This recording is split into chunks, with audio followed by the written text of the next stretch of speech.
मित्रों, LIC agency का profession एक अच्छा प्रोफेशन है, ये आप सभी मानते हैं, तभी आज इस व्यवसाय में आप हैं। लेकिन ये जानते हुए भी सब लोग इस प्रोफेशन में उन ऊंचाइयों को नहीं छू पाते जिन्हें पाने का सपना लेकर इस व्यवसाय में आए थे। मित्रों, आधा अधूरा ज्ञान लेकर कोई भी सफल नहीं हो सकता। आज की इस वीडियो में मैं आपको बताऊंगा कि एलआईसी एजेंसी का प्रोफेशन कैसे दुनिया का सबसे अच्छा प्रोफेशन है और इस प्रोफेशन में इसकी पूरी जानकारी होना आपके लिए बहुत जरूरी है। तभी आप एलआईसी एजेंसी को इस व्यवसाय में सही ढंग से काम कर पाओगे और सक्सेस हो पाओगे। ये सभी जानकारियां मुझे ट्रेनर या विकास अधिकारी जी के द्वारा मिली हैं, जिन्हें मैं इस वीडियो के माध्यम से आपके साथ शेयर करने जा रहा हूं। मित्रों, यह बात उन दिनों की है जब मैं नई एजेंसी मैंने ली थी। मित्रों, मैं विकास अधिकारी साहब से मिलकर उत्साहित हो जाता था, लेकिन बाजार की स्थिति देखकर मन में निराशा आ जाती थी। मैं काम में मन लगाने लगा, कहीं न कहीं मुझे एक दो पॉलिसी मिलने भी लगी। खैर, मैंने एजेंसी का पहला साल किसी तरह पूरा किया। 12 पॉलिसियों के कोटे को पूरा करने के लिए भी मुझे अंत में 2-3 पॉलिसियां विकास अधिकारी साहब की मदद से ही मिली और मैं अपनी एजेंसी बचा सका। कभी सोचता छोड़ दूं, कभी सोचता कहीं नौकरी कर लूं, क्या करूं कुछ समझ नहीं आ रहा था।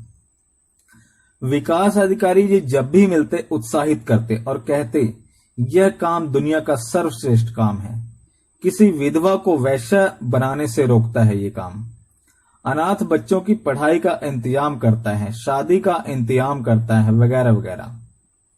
मित्रों, एक दिन उनकी ये बातें सुन सुनकर मैं खींच गया और चिल्लाकर बोला कि ये इतना ही अच्छा काम है तो लोग हमारे यहाँ स्वयं चलकर क्यों नहीं बीमा कराने आते, हमें क्यों घर घर जाना पड़ता है।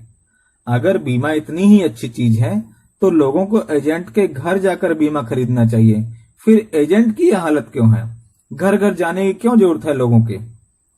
मित्रों, मेरी बात सुनकर विकास अधिकारी जी मुस्कुराए और बोले, सवेरे सवेरे तुम्हारे घर में दूध वाला दूध लेकर आता है क्या? मैंने कहा, जी हाँ आता है। सब्जी वाला सब्जी लेकर आता है? उन्होंने पूछा। मैंने फिर हाँ में उत्तर दिया। अखबार वाला अखबार लेकर आता है? फल वाला फल लेकर आता है? उन्होंने मुस्कुराते हुए पूछा। मैंने कहा, जी हाँ ये सभी मेरे घर आते हैं। अच्छा, कभी शराब वाला शराब लेकर आता है? कभी दरवाजे पर यह आवाज सुनी, दारू ले लो, विस्की ले लो, रम ले लो? उन्होंने हंसते हुए पूछा। मैंने कहा, जी नहीं, शराब थोड़ी घर में बिकने आती है। गांजा वाला कभी गांजा लेकर या अफीम वाला कभी अफीम लेकर चरस लेकर आता है? चरस ले लो, चरस ले लो, अफीम ले लो, क्या ऐसी आवाज दरवाजे पर आती है? उन्होंने फिर पूछा। मैंने ना में उत्तर दिया। उन्होंने समझाया, देखो हर अच्छी वस्तु घर पर बिकने आती है क्योंकि उसे किसी के घर जाकर बेचने की हिम्मत होती है, लेकिन कोई बुरी चीज किसी के दरवाजे पर नहीं बिकने आती। कोई भी व्यक्ति बुरी चीज को किसी के दरवाजे पर ले जाकर बेचने की हिम्मत नहीं करता। इसलिए बीमा एजेंट को लोगों के घर जाना पड़ता है क्योंकि यह बहुत अच्छी चीज है, इसे ले जाकर बेचने की आप में हिम्मत होती है। हाँ, यह एक लंबे समय तक चलने वाला गठबंधन है, इसलिए लेने वाला थोड़ा झिझकता है और हमें कभी कभी ना भी सुनना पड़ता है। एक बात और सुन लो, पंडित एक शादी करवाता है और वह शादी औसत 35-40 वर्ष तक चलती है और पंडित जी को शादी करवाने के एक बार पैसे मिलते हैं। हाँ, यह बात अलग है कि पंडित जी की कमाई उस घर से रैकरिंग जैसी होती है।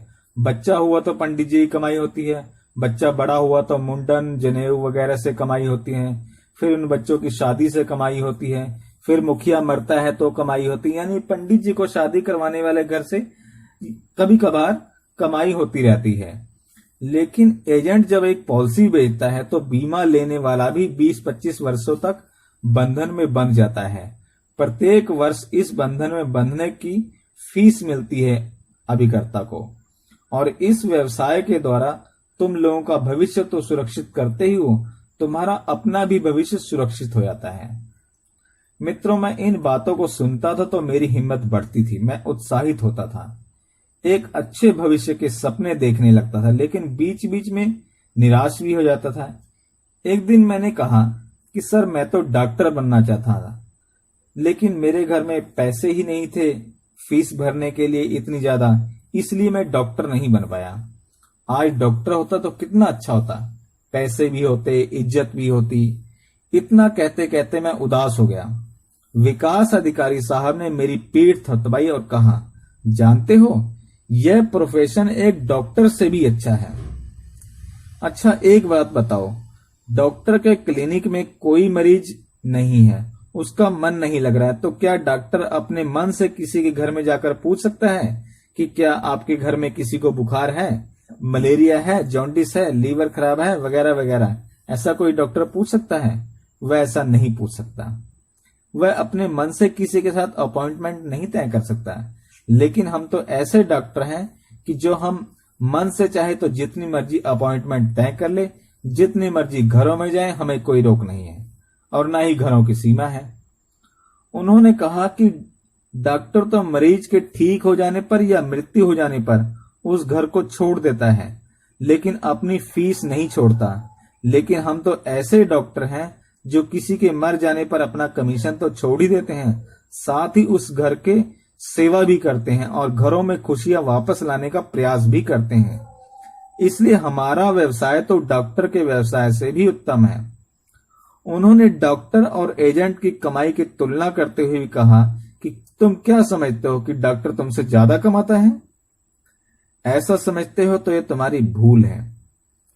वहां पर एक दूसरा एजेंट भी बैठा हुआ था। मेरे विकास अधिकारी साहब ने उससे पूछा, तुम कब से एजेंसी कर रहे हो? उन्होंने बताया कि 6 वर्षों से।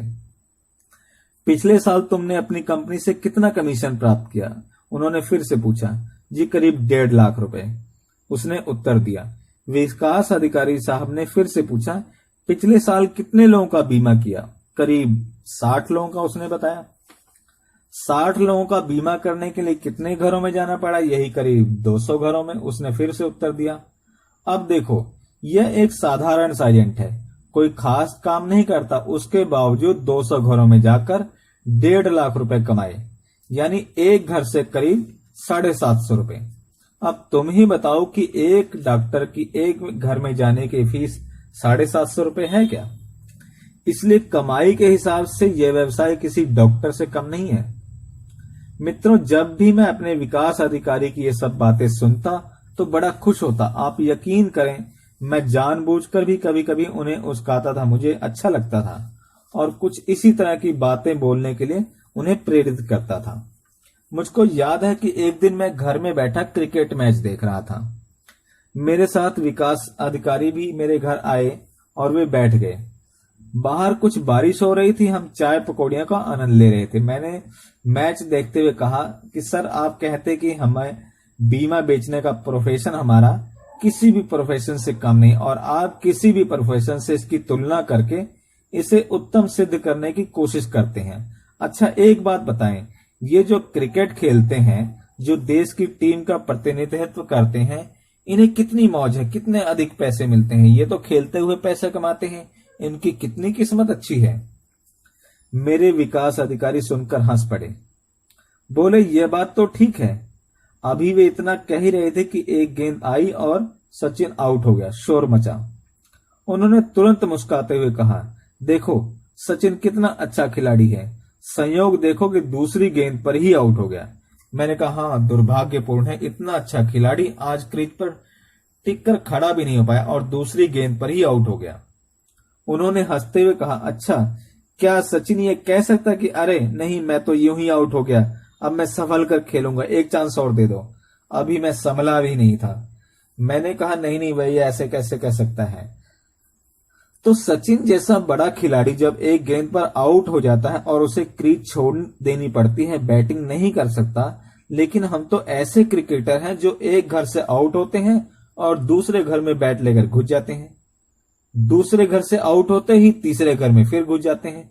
यानी हम आउट होने के बाद भी अपनी क्रीज नहीं छोड़ते, हमारी बैटिंग दूसरे विकेट पर यानी दूसरे घर में चालू हो जाती है और हम जब तक चाहते हैं बैटिंग करते रहते हैं। हम चाहे तो सारा दिन ही बैटिंग करते रहें, हम अपनी मर्जी से आउट होते हैं, हमें कोई आउट नहीं कर सकता। अब तुम बताओ, एक क्रिकेटर अच्छा है या हम अच्छे हैं? मेरे विकास अधिकारी साहब ने अपनी बात को आगे बढ़ाते हुए कहा कि तुम कहते थे कि हमें भीख मांगना पड़ता है, हमें पॉलिसी के लिए लोगों के आगे हाथ फैलाना पड़ता है, लोग हमें भीख मंगाएगा।